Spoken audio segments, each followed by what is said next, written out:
শুভ সকাল আমার প্রিয় বন্ধুরা, তোমরা সবাই কেমন আছো? আশা করছি তোমরা সবাই খুব ভালো আছো এবং যে যেখানে আছো সুস্থ আছো। বাঁকুড়া জেলার ছোট্ট একটি গ্রাম থেকে আমি পূজা নিয়ে চলে এলাম একটা নতুন ব্লগ ভিডিও তোমাদের ভালোবাসা পাওয়ার আশায়। বন্ধুরা, ভিডিওটা প্রথম থেকে শেষ পর্যন্ত দেখার অনুরোধ রইল। আশা করছি আজকের ভিডিওটাও তোমাদের অন্য দিনের মতো খুব ভালো লাগবে।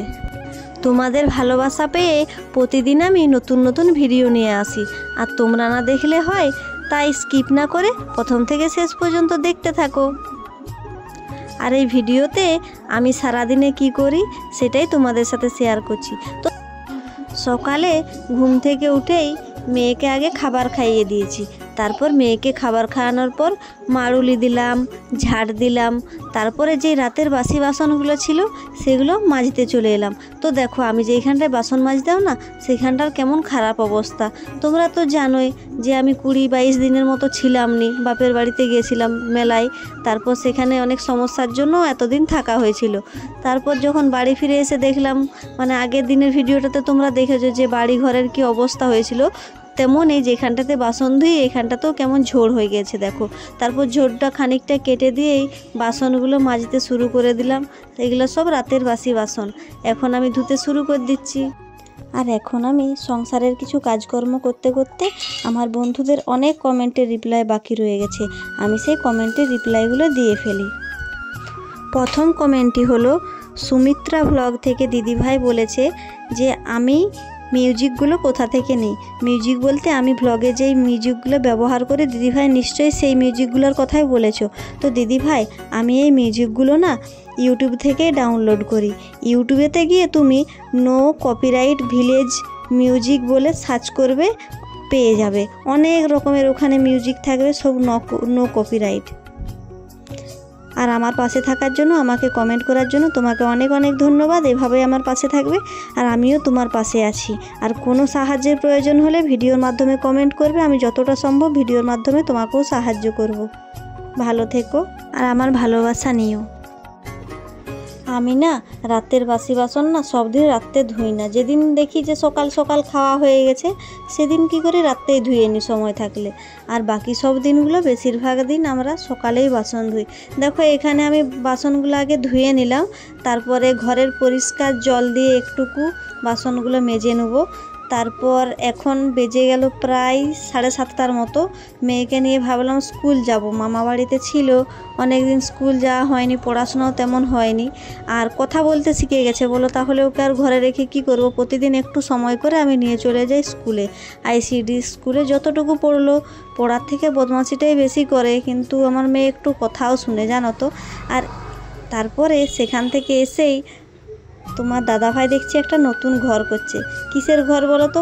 ওই দেখো, দেখতে পাচ্ছ আমাদের বাথরুমের কপারটা না ভেঙে গেছে, আজ 3-4 মাস ভেঙে গেছে, এরকম ভাঙা অবস্থায় পড়ে আছে। তারপর ও সেটাকে একটু বস্তা দিয়ে সেখানটা একটু ঘেরা দিয়ে দিচ্ছে।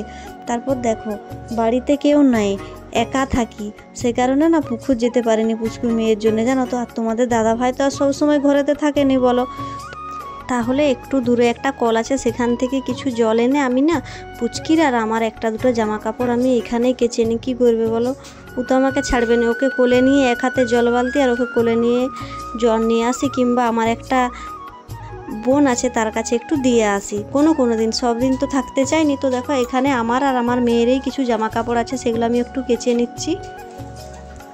আর একটা গুরুত্বপূর্ণ কথা আমি তোমাদের সাথে শেয়ার করতে চাই। আমাকে বেশিরভাগ অনেক বন্ধু কমেন্ট করেছো সাপোর্ট করার জন্য, সেই সাপোর্টের কথাটাই আজকে বলছি। জানো বন্ধুরা, সাপোর্ট করা বলতে তুমি আমাকে কমেন্ট করবে, আমি তোমাকে প্রতিদিন কমেন্টের রিপ্লাই দিয়ে দেবো। আর যারা যারা আমাকে কমেন্ট করবে অবশ্যই আমি তোমাদেরকে সাপোর্ট করব, তোমাদের সব ভিডিও দেখব, লাইক করব, কমেন্ট করব। আর মেন ব্যাপারটা হলো, তোমরা যে সাপোর্ট করার কথা বলো, আমি বলছি বোন, এভাবে মানে সবাইকে সাপোর্ট করো না বলে না, মানে এটা করলে যেটা ভালো হয় যে মানে তুমি ভালো ভিডিও বানাও, দেখো আপনি তোমার কোন দিন যে ভিডিও ভাইরাল হয়ে যাবে তুমি নিজেও বুঝতে পারবে না। তোমাদের মতো আমিও না প্রত্যেকের আইডিতে ঢুকতাম আর বলতাম আমাকে সাপোর্ট করো, আমার পরিবারে আসো। আমিও এরকম করেছি, কিন্তু এরকম করে কোনো লাভ দিবে না। হয়তো কিছুজন আসবে তোমার, কিন্তু এরকম বলে আর কতদিন হবে বলো। তাই আমি যেটা বলছি, একটু ভালো ভিডিও করো আপনা আপনি তোমার ভিউজ আসবে, তুমি অনেক আগে এগিয়ে যাবে। আর এই যে আজকে রান্না করেছিলাম পুঁই পাতা আলুতে চচ্চড়ি আর ডিম ভাজা আর পটল ভাজা, সাথে ডাল ছিল। এই পুঁই পাতা আলু দিয়ে চচ্চড়িটা না জানো তোমাদের দাদা ভাইয়ের খুব ফেভারিট, সে কারণে আমি করি, আমাকেও মোটামুটি ভালো লাগে। তার জন্য দেখতে পাচ্ছ কেমন হাত পা মিলিয়ে খাচ্ছে জানো তো। আর ওর খুব আস্তে আস্তে খাওয়া, আমার খেয়ে দেখছো থালায় হাত ধোয়া হয়ে গেছে, হজম হয়ে যাবে, তাও ওর খাওয়া হবে না। তারপর খাওয়া দাওয়া করে একটুকু বসে আমার এই জিনিসপত্রগুলো দেখো কেমন এলোমেলো হয়ে গেছে। অনেকদিন তো বাপের ঘরেতে ছিলাম, আর এই যে দেখো বড় ব্যাগটা দেখতে পাচ্ছ, এটা নিয়ে বাপের ঘরেতে গিয়েছিলাম। যত জামা কাপড় এখনও না গুছিয়ে রাখা হয়নি। আর ওই যে আমার সাজুগুজুর জিনিস কেমন সব হয়ে গেছে, দেখছো এমন বেজ লেগেছে যেন ছাড়াতেই পাচ্ছি না। যত সব মানে এত জিনিস হয়ে গেছে একসাথে সব মিশে গেছে, রাখার জায়গা নাই, তারপরে কেমন হয়ে গেছে। তো যাই হোক ওগুলো গুছালাম, তারপরে দেখছি টিউশন চলে এসেছে, তারপরে একটু টিউশন পড়াতে বসে গেলাম। এই বাচ্চাটাকে একটু আলাদাভাবে পড়াই, তার সাথে আমি মেয়েকেও বস করাই, যতটা পড়লো আর কি। আর আমার মেয়ে তো পড়তে ভালোই বাসে, খুব কথা শুনে জানো তো, একটু বদমাশি করে কিন্তু পড়াশোনার ক্ষেত্রে বেশ কথা শুনে। আর কি কাজ করবে বলো, টিউশন পড়িয়ে যাই হোক করে তো ভালো করে থাকতে হবে, খেতে হবে বলো। তো দেখো এখনও তো পড়াশোনা করে তেমন কিছু কাজ জুটাতে পারিনি, তো টিউশনই পড়াই। আর যদিও অনেক আশা নিয়ে তোমাদের ভিডিওর জগতে এসেছি, ইউটিউবে এসে এমন হচ্ছে বলো, আমার ভিডিও কি ভাইরাল করবে না তোমরা বন্ধুরা? প্লিজ আমার ভিডিও একটু বেশি বেশি করে দেখো। অনেক কষ্ট করে, কত কষ্ট করে ভিডিও বানাই জানো তো। ভিডিওটা নিয়ে আমার অনেক মনে স্বপ্ন আছে জানো তো, ভেবেছি কত কি করব, কিন্তু আমার ভিডিও কি ভাইরাল হবে না এই ভেবে আমার মনে একবার করে কষ্ট চলে আসে, মনে হয় আর ভিডিও বানাবো না, বিরক্ত লেগে যায় বলো। কত কষ্ট করে কত সুন্দর করে ভিডিও করি, ব্লগ ভিডিওগুলো আমার কোনো ভাইরালেই হচ্ছে না, আমার খুব কষ্ট লাগে মনে। কত মানুষের কত কথা শুনে অনেক কষ্ট করে ভিডিও বানাই। তো যাই হোক টিউশন পড়াতে পড়াতে মেয়ে তো আর পড়লো না, তারপরে এই ছেলেটারও ছুটি হয়ে গেছে, কিন্তু ওদের ঘরের লোক এখনও আনতে আসেনি, সে কারণে ওকে একটু লিখতে বস করে দিয়েছি। টিউশন ছুটি হয়ে গেছে কিন্তু ও তো একটু ছোটো, ওকে আনতে আসে বাড়ির লোক, তো আসেনি বলে সেই কারণে আমি এখন ঝাড় দিতে লেগে গেছি। আর সরি কিছু মনে করো না, একবার ঘর বলা হয়ে যাচ্ছে, একবার বাড়ি বলা হয়ে যাচ্ছে, এই দুটো কথাই বলি তো বলা হয়ে যাচ্ছে, তোমরা হেসো না কিন্তু। হ্যাঁ দেখো এখন বিকাল প্রায় 6:30 মতো বাজছে, সূর্য ডুবেই গেছে বলতে গেলে, হালকা আছে। তো বাইরেটা একদম প্রচণ্ড পরিমাণে নোংরা হয়েছিল, সেইখানটায় পরিষ্কার করে নিলাম। আর জামা কাপড়গুলো না অনেক অবেলাতে কাচা হয়েছিল, সেই কারণে একটা কিছু কিন্তু শুকনো হয়নি, কিন্তু তুলে নিতে হবে তো বলো, কেমন সন্ধ্যা সন্ধ্যা হয়ে গেছে। কিন্তু আমাদের ফোনের ক্যামেরাটাতে বোঝাচ্ছে যে সন্ধ্যা হয়নি, কিন্তু একদম মানে সন্ধ্যা সন্ধ্যা হয়ে গেছে। আর এখন ঘড়িতে বাজে প্রায় 7টা মতো, তাহলে বুঝতেই পারছো কতটা বেলা তোমরা।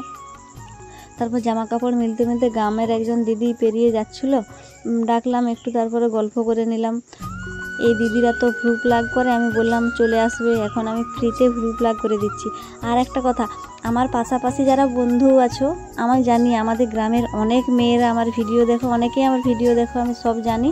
তো তোমরাও চলে আসো, কিন্তু আমি না ভাদ্র মাসের আগে পর্যন্ত আমি ফ্রিতে ভ্রু প্লাগ করছি। যারা ব্লেডে করতে চাও তারা ব্লেডে, আর যারা সুতাতে করতে চাও তারা সুতাতে।